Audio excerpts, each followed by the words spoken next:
their right mind would leave behind their friends, family, and modern technology to live in a tent for 4 months, talking to strangers, digging ditches in the rain, and cleaning outhouses? Me, actually. And I did it 4 years in a row. For 50 years now, the Green Mountain Club has hired backcountry caretakers to maintain hiking trails and campsites. The caretakers live and work on Vermont's Long Trail 24 hours a day, 5 days a week, for 2 to 5 months. In one day, a caretaker might teach hundreds of hikers on a mountaintop about fragile alpine ecosystems, pick up trash from a camping area, and stir the 200-gallon bin of composting human waste at the outhouse. Didn't think you were going to see that tonight. So why do we do it? Because we know we have a responsibility to uphold the public lands and open spaces we love.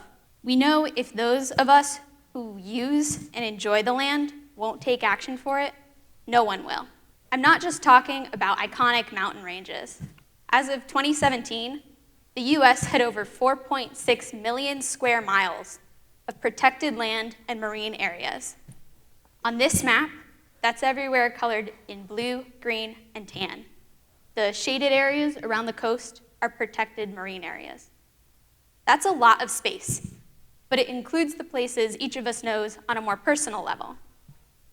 Think of the public land you love. It could be a neighborhood park across the street, a beach you swim at, a hiking trail the length of Vermont. Whatever you thought of first. These are the places I'm talking about and are the places which need us.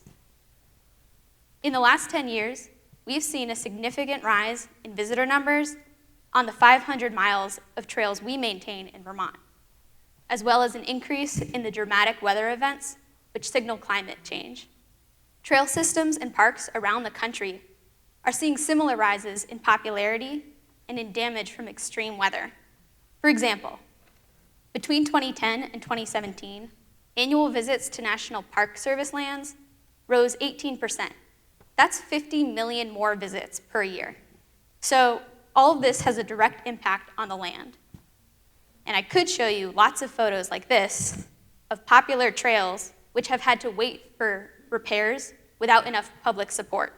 I could talk for hours about the environmental benefits of healthy public land, but there are plenty of papers out there already describing improved water and air quality, functional wildlife, and protection for rare plants. I could talk about the economic benefits too. Here in Vermont, forest-based recreation annually contributes $1.9 billion in sales to the state economy. And for those of you from bigger states, that's a lot of money here, trust me. But I'd rather talk about what gets us from this photo to this photo, which was taken in the same place after a week of work by professional trail builders. What gets us from one photo to the next is you. US state parks combined have almost 53,000 miles of trails. The National Park System has an additional 18,000. Unfortunately, for all those miles, and despite all the proven benefits of healthy public land, funding to keep that land healthy is not a guarantee. In those same 7 years of 2010 to 2017, when National Park Service visits rose 18%, the Park Service budget only increased 12%, equaling less than $1 per additional visit. The Forest Service budget for recreation has decreased 18% since 2010. This means a lot of those miles aren't being maintained enough to keep up with increasing use.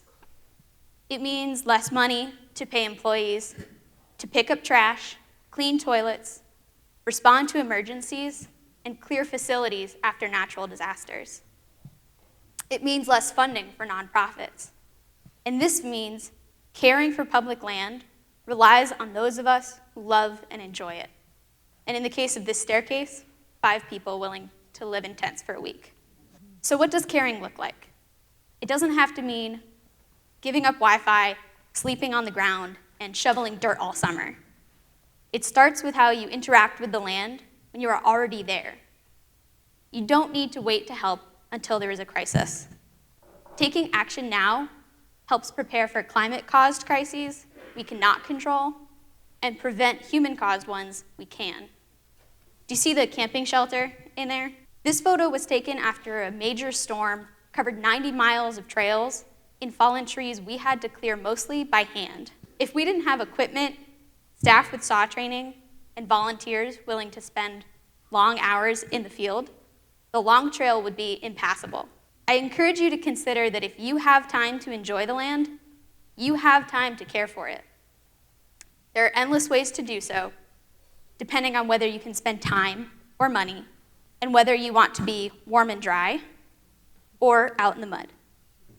I'll talk you through 2 examples to give some ideas. Scenario 1, 30 people, including you, donate $10 each to a nonprofit land maintainer. That $300 is enough to buy some tools. Their staff now have the equipment to rebuild a section of trail which was collapsing into a stream. They reinforce the stream bank, the soil remains in place, the water stays clear, and the fish keep swimming. Later that summer, a group of veterans walks by and stops to take in the view. One of them comes back later to bring their kid fishing. That kid grows up to lead fishing trips for other veterans, including your neighbor. Scenario 2, you're walking in the park while those workers are rebuilding the trail. You stop to talk, and they invite you to an upcoming litter pickup day. When the day arrives, you bring a friend for company and spend the morning cleaning up. A stranger sees you and throws a candy wrapper in a bin instead of on the ground. The cycle continues, and families enjoy the clean park. Your state representative picnics there with family. Later that year, when a proposed budget cuts out funding for park maintenance, you remember volunteering and call your representative to comment. They're reminded of the picnic and vote to keep the funding in. I know these sound corny and made up, but they are based on true stories. These scenarios do happen, and they happen when we each embrace our own role as caretakers.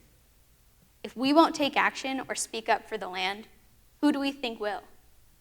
If we all act as stewards and not just users of the places we love, we can be part of securing their future.